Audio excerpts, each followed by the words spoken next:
paz a todas as irmãs e irmãos que estão nos assistindo nesse estudo panorâmico, né, do Novo Testamento. Nós falamos na aula anterior em Filipenses, agora vamos para a carta de Paulo aos Colossenses, cujo tema dessa carta é Cristo é o cabeça da igreja. Essa carta de Colossenses, irmãos, ela é chamada de carta irmã, junto com a carta de Paulo aos Efésios. O tema da carta de Paulo aos Efésios é Cristo, a igreja como corpo de Cristo, né? Então Paulo enfoca muito a igreja como corpo de Cristo, as insondáveis riquezas de Cristo, a multiforme sabedoria de Deus, a igreja. E aqui ele coloca, o tema dessa carta é Cristo sendo o cabeça da igreja. O autor dessa carta também é o apóstolo Paulo, é praticamente unânime, né? Tem vários documentos dos pais da igreja que atestam que Paulo foi o autor dessa carta, né? O Marcião, que é aquele herege que nós já falamos, Irineu, Orígenes também citam nas suas cartas que o autor dessa carta foi Paulo. E existia um cano que é o cânone de Muratori, que na verdade era uma lista de livros, porque existiam muitos livros, né, no primeiro e segundo século da igreja primitiva, muitos livros tidos como inspirados por Deus, ou seja, cartas para orientação da igreja. Então, muitas cartas que hoje nós temos as 27 cartas do Novo Testamento que nós lemos aqui como escritura sagrada, mas naquela época, irmãos, até o quarto século, o terceiro século, então tinha muitos irmãos que escreviam, por exemplo, esse Clemente, Irineu, pastor de Hermas. Então eles escreviam cartas para as igrejas e as igrejas liam como uma forma de estar orientando a igreja, né, dando direção para a igreja do Senhor. E depois, com o tempo, isso foi sendo selecionado, os irmãos foi se fazendo a seleção, porque existiam muitos escritos naquela época, muitos escritos, né? Alguns realmente absurdos mesmo, alguns tiveram muitas dúvidas para fazer a escolha. Por exemplo, o livro de Apocalipse, ele teve uma dificuldade de ser aceito como um livro canônico, o livro de Hebreus, porque não se sabia o autor, então era muito importante saber quem era o autor, e tinha muitos irmãos que se passavam pelos apóstolos, né? Às vezes era uma pessoa lá que ele queria que aquela carta dele tivesse respeito, então ele falava: olha, foi Paulo que escreveu essa carta, se passava por Paulo, se passava por Pedro, para que aquele escrito dele fosse aceito. Então, na leitura era visto que aquilo não batia com as verdades que os apóstolos estavam ensinando, e às vezes a questão de estilo, a forma de falar, então as pessoas, né, identificavam como não sendo uma carta inspirada. Então, mas a carta de Colossenses é realmente quase que unânime, que foi escrita pelo apóstolo Paulo, pelos estudiosos. O local que ela foi escrita, irmãos, junto com a carta de Efésios, Filipenses e Filemão, Colossenses foi escrito numa prisão, tá? Mas a grande maioria dos irmãos acha que foi feita naquela prisão de Paulo, no capítulo 28 de Atos dos Apóstolos, aquela prisão domiciliar que Paulo ficou lá no capítulo 28 do livro de Atos. Mas alguns irmãos que acham que talvez Paulo escreveu essa carta numa outra ocasião, né? Porque o livro de Atos apresenta 3 prisões de Paulo, né? A prisão de Cesareia, de Filipe, né? E essa prisão de Roma de Atos dos Apóstolos. Só que Paulo, ele cita outras prisões, ele não teve só essas 3 prisões. Lá em Coríntios ele fala que ele teve muitas prisões, ele ficou em prisão muitas vezes. Então pode ser que ele tenha escrito numa outra ocasião. Essa igreja, irmão, de Colossenses, essa igreja que foi organizada aqui nessa cidade chamada Colossos, né? Ela não foi organizada por Paulo. Não foi Paulo que organizou essa igreja, como ele organizou a de Corinto, como ele organizou a de Éfeso, não foi Paulo. Provavelmente essa igreja foi organizada por um irmão chamado Epáfras. Ele era um cooperador de Paulo, ele é citado aqui inclusive nessa carta, e provavelmente esse Epáfras, ele tenha sido fruto daquele período que Paulo ficou em Éfeso, lá no capítulo 19, de Atos 19, de 8 a 10, que Paulo ficou naquela escola do Tirano durante aqueles 2 anos. Ele ficou durante 2 anos pregando. Ele estava pregando na sinagoga, ficou 3 meses na sinagoga, e começou a ter debate, confusão, expulsaram ele. Ele foi para essa escola do Tirano, né? Era o nome da escola, e ele ficou durante 2 anos pregando. provavelmente um período de quase 6 horas por dia pregando a palavra, curando enfermo, aquela coisa. E provavelmente esse Epáfras, que era dessa cidade de Colossos, deve ter ouvido essa pregação de Paulo, porque muitas pessoas se converteram ali através desse período que Paulo ficou na cidade de Éfeso, nessa escola pregando. Então provavelmente ele tenha se convertido, foi para a sua cidade e iniciou o trabalho, muito possivelmente na casa de Filemão, que Filemão também era de Colossos, aquele que era senhor daquele escravo Onésimo, ele era também de Colossos, né? E era talvez um dos líderes nessa igreja também. Então Paulo não organizou essa igreja, porém não organizou essa igreja, porém ele tinha também a responsabilidade de estar orientando esses irmãos através das suas cartas. A palavra Colossos, irmãos, vem da palavra colossinos, que significa lã, porque essa era uma das atividades da cidade, a produção de lã. Então eles tinham muita produção de lã. Então o significado da palavra Colossos vem de colossinos, que significa lã. Bom, já no capítulo 1, Paulo também apresenta a carta para essa igreja, né, como remetente da carta, e também apresenta a Timóteo, né, como corremetente.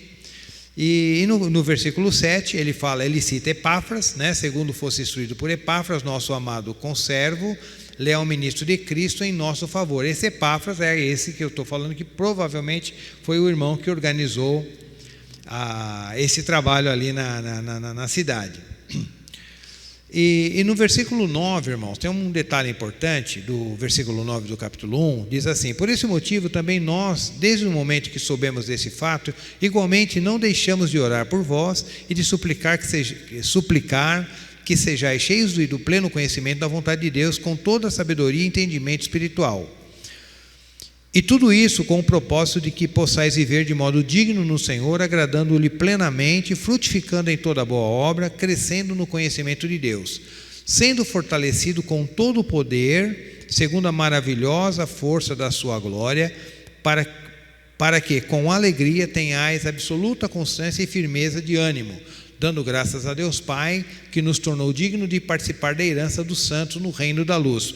Por que eu fiz questão de ler esse texto, esses 4 versículos? Porque, como nós falamos, a carta de Colossenses é chamada de carta irmã da igreja de Éfeso. Então, muitos textos que estão em Colossenses estão em Éfeso. Só que lá em Éfeso, Paulo ele ficou, só nessa escola desse tirano, ele ficou durante 2 anos, ele deu muita assistência a essa igreja. É uma igreja, a carta de Paulo à igreja aos Efésios é uma carta muito teológica, muito profunda. Então faz todo sentido a carta que Paulo fez aos Efésios ter aquele teor doutrinário tão profundo.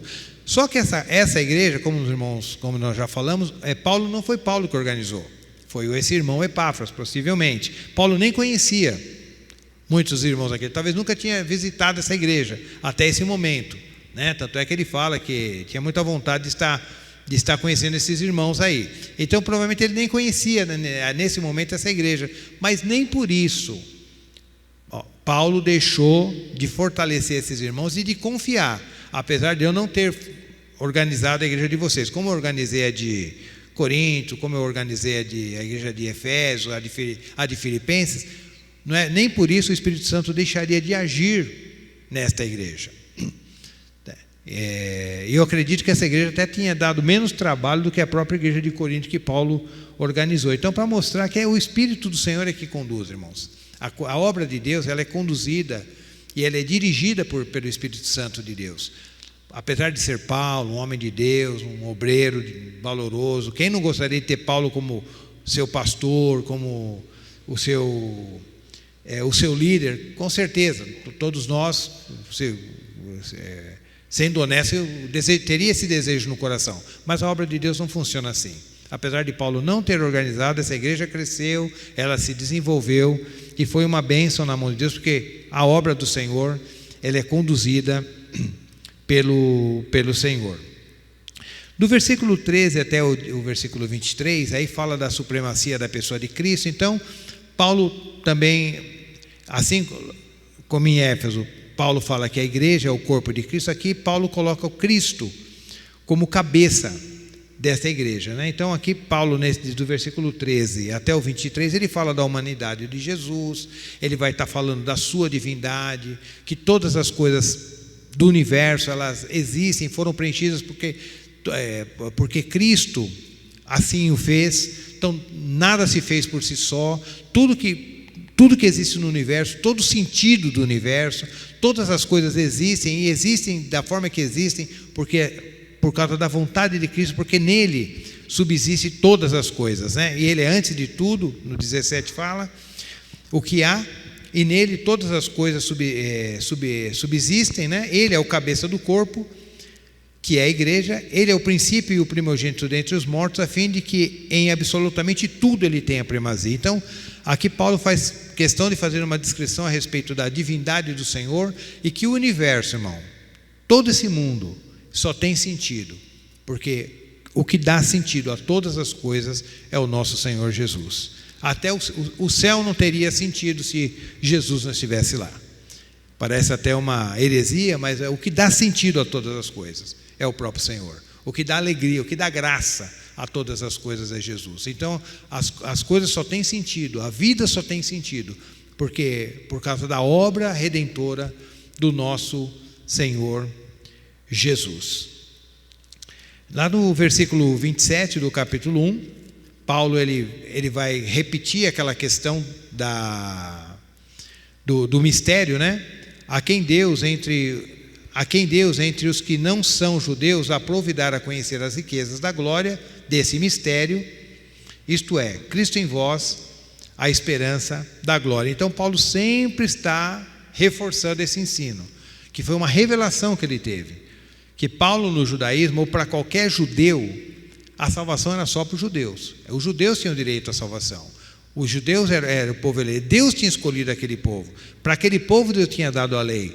Todas as alianças tinham sido dadas para eles. Eles eram filhos de Abraão, eles tinham Moisés, eles tinham os profetas, então não sobrava nada para ninguém. Mas Paulo, através da revelação que nós já falamos e estamos repetindo, que era o descortinar do véu, então aquilo que estava oculto, ficou oculto por todas as gerações, Deus descortinou para esse apóstolo, mostrando que agora todos têm acesso à salvação, não só os judeus, mas também os gentios.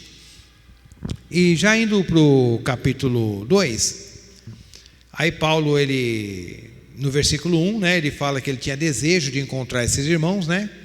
Porquanto gostaria que soubesse como é grande a luta que enfrento por vós, pelos que estão em Laodiceia, e por todos que ainda não me conhecem pessoalmente, porque não foi ele que havia organizado essa igreja, como nós já falamos, né?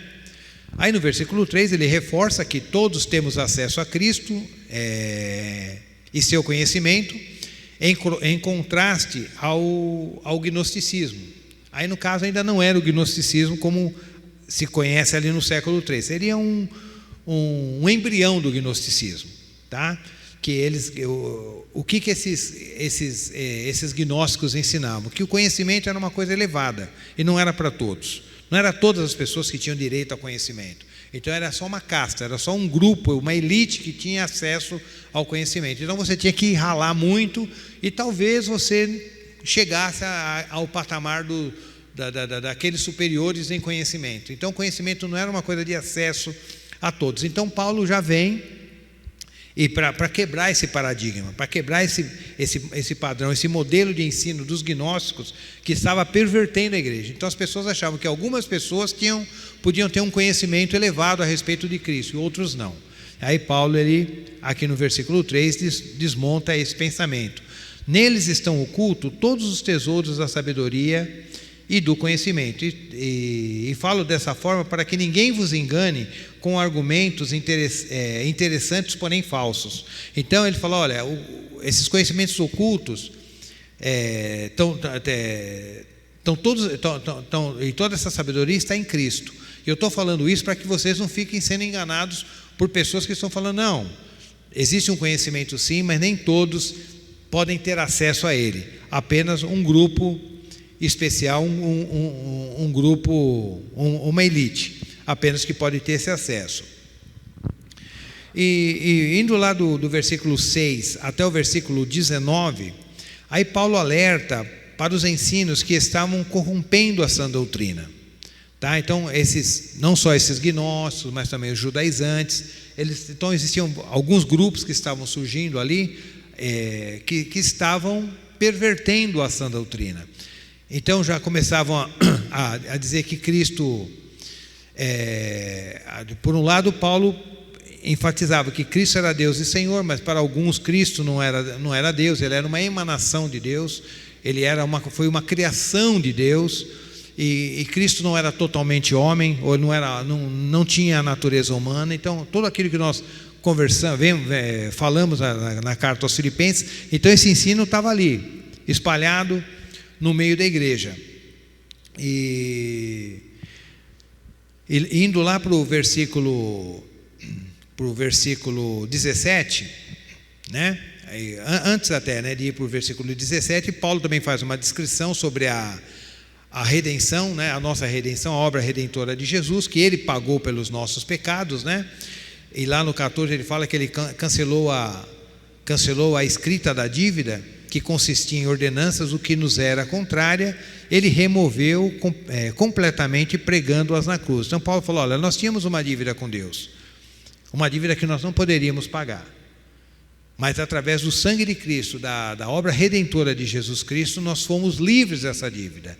Tá? Ele removeu totalmente essa dívida pregando na cruz. Por que essa palavra, pregando a dívida na cruz? Porque era uma forma de cobrança naquela época. Hoje em dia, né, hoje já nem tanto, né? As pessoas até têm um pouquinho mais de evitam esse constrangimento. Mas há uns tempos atrás, os irmãos mais velhos vão lembrar que quando você estava devendo lá o carnê lá do MAP, da Casas Bahia, sei lá, de qualquer loja, aí o pessoal vinha com aquela carta, a carta de cobrança que vinha com uma faixa preta na carta. Então, quem via aquela carta sabia: isso aí está devendo, isso aí vai ser, está recebendo cartinha de cobrança, cartinha de protesto. Então era uma carta que era muito fácil de identificar, porque tinha uma faixona preta. Então era uma carta urgente, né? Uma carta urgente, normalmente carta de cobrança. E nesse caso aqui, quando é usada essa expressão que a escrita da dívida consistia em ordenanças, que nos era contrária, ele removeu completamente pregando na cruz. É como se pegasse, porque antigamente quando uma pessoa ia cobrar outra, ela pegava a dívida e pregava na porta da casa da pessoa aquela dívida. Todo mundo que passava, que as portas ficavam praticamente para a rua, não tinha garagem, não tinha nada, né? Então todo mundo que passava via: isso aí está devendo, né? A carta de cobrança dele aí pregada na porta. Era uma coisa vergonhosa. Então era uma vergonha. A pessoa passava e via aquelas cartas. Talvez aqueles tinham mais do que uma carta, né? Várias cartas pregadas na porta. Então aí Paulo usa essa figura, né, que era muito comum para eles. Falou: olha, e as nossas dívidas foram pregadas na cruz. Então aquela dívida que era para eu pagar, a vergonha que era para eu passar, aí Cristo passou por mim. Por isso essa expressão: ele removeu completamente as nossas dívidas, pregando-as na cruz. E que dívidas era essa? Era só os nossos pecados? Sim, eram os nossos pecados. Mas também aquela dívida, mas aqui ele fala que consistia em ordenanças. Que ordenanças eram essas? Aí isso era uma palavra mais para os judeus. Aquele esforço que eles faziam para cumprir a lei e acabava não cumprindo, quer dizer, a lei pedia uma coisa para a pessoa não cumpria aquela lei, então ele ficava o quê? Ele ficava devedor à lei. Então, se você não cumpriu a lei, você está devendo para a lei. Então aquela dívida ia acumulando, porque ele nunca ia cumprir a lei. Por mais que ele se esforçasse, ele nunca ia conseguir andar naquele padrão da lei.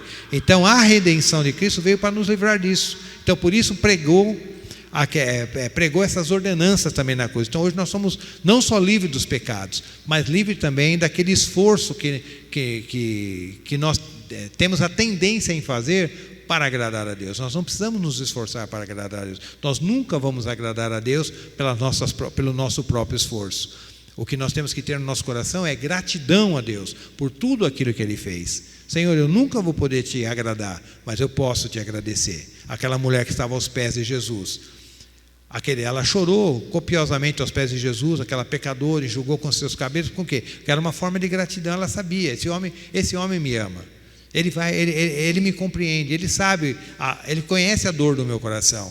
Eu não posso fazer nada para remover essa dor, eu não posso fazer nada a não ser chorar e pedir misericórdia. E Jesus veio ao encontro dela. Então é nesse sentido que está essa questão de pregar as nossas dívidas na cruz.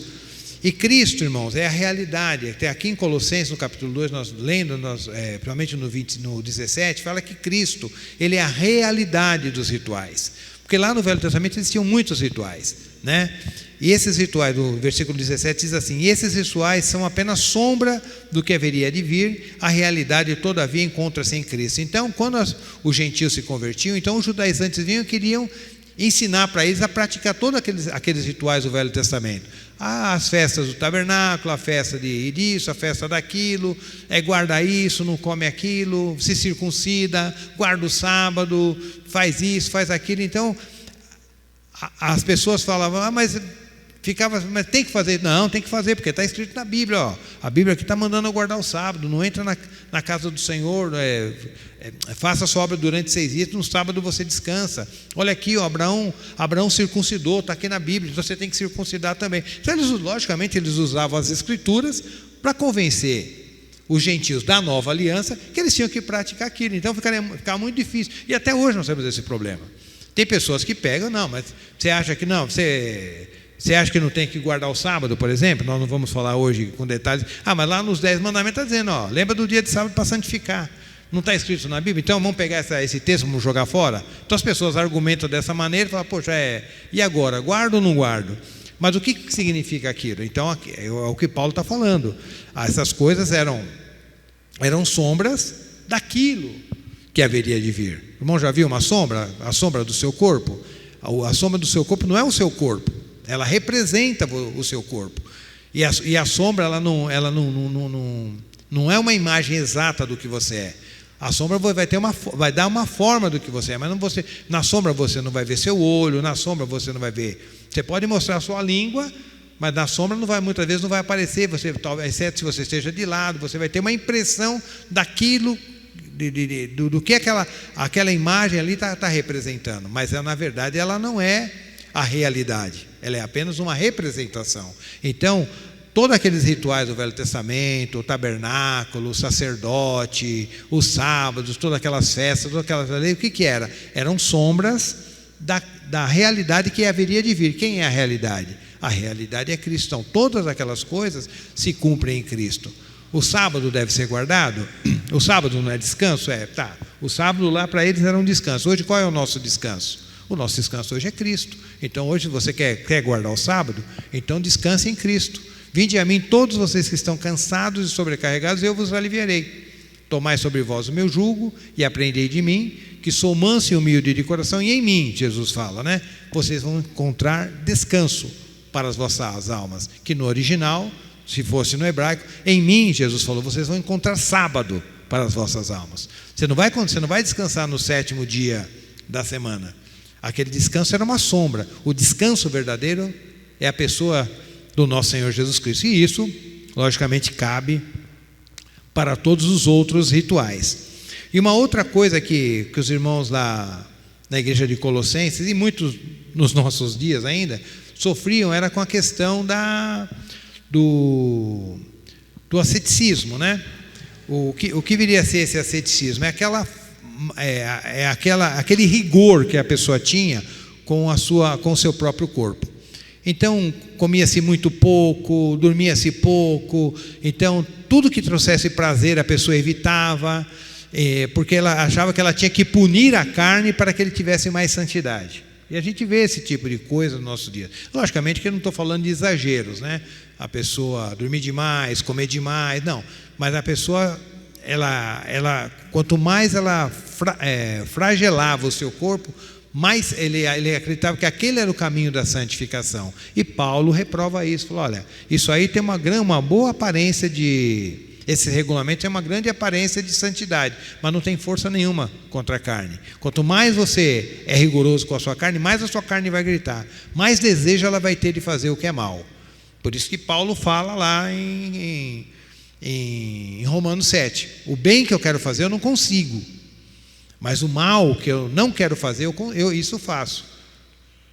Porque existe uma guerra dentro de mim, do espírito contra a carne e da carne contra o espírito. Por isso que ele fala, miserável homem que sou, quem me livrará do corpo dessa morte? Então essa luta, esse desejo de querer destruir a carne, ou anular a carne, através do nosso próprio esforço, é uma atitude frustrada. Por isso ele fala lá no 23 do capítulo 2. Esses regulamentos, que são? Que está no 21. Não toques, não proves, não manuseis. Todas essas regras estão destinadas a desaparecer pelo uso, pois se baseiam em ordenanças e ensinos meramente humanos, porque era uma forma de ensino que tinha naquela época. Olha, você não pode fazer isso, não pode fazer aquilo, ir no cinema é errado, ir na praia é errado, fazer isso é errado, comer isso é errado. E a gente tem muito isso no nosso meio. Pessoas que acham que santidade é não fazer isso ou não fazer aquilo.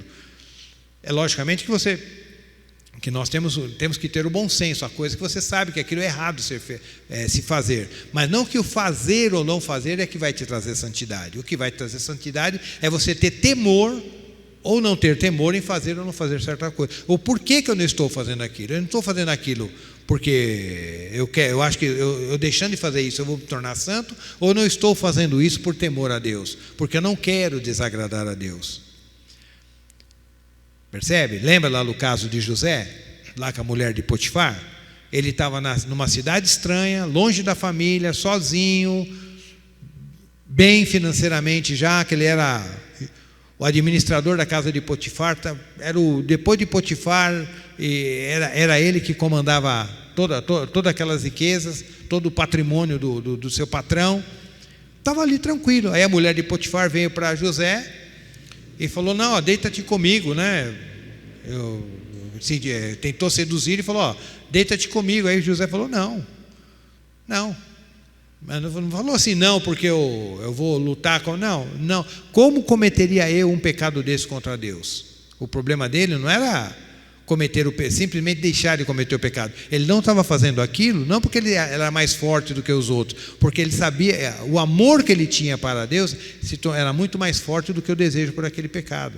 Então esse é o grande segredo, muitas vezes que nós não nos atentamos. Nós muitas vezes queremos vencer o pecado pela nossa força, pela nossa consciência, porque se minha mãe ficar sabendo que é de mim, se minha mulher ficar sabendo disso, porque se não sei o que, se a igreja ficar sabendo disso, mas não por amor a Deus. E não é porque simplesmente porque Deus está me vendo. Não é porque Deus está me vendo, por isso eu não vou fazer. Porque eu amo a Deus, por isso eu não vou fazer. Por amor a Deus. Então esse amor é que vai me dar graça e força para que eu possa viver de uma forma santa e não simplesmente eu ficar no meu próprio esforço, na minha própria força, no meu próprio braço, tentando vencer o pecado através da prática do asceticismo, né? Como nós estávamos falando. E existia um irmão que era chamado Pelágio, que ele tinha essa prática. Ele foi considerado inclusive um herege também, que ele achava que o pecado de Adão não havia prejudicado todos os homens. O pecado de Adão só tinha prejudicado Adão. Por isso existe a doutrina do pelagianismo. Se os irmãos ouvirem essa palavra, é pelagianismo por causa desse homem, que ele achava que ele podia agradar a Deus pela sua própria força. Só que ele era um homem exemplo. Ele era um monge, né? Ele andava dentro dos padrões e ele ensinava isso para as pessoas. Não, o pecado de Adão prejudicou Adão. Se você quiser, depois que você se converte, se você quiser andar na mesma santidade de Jesus, você anda, basta você ter força de vontade.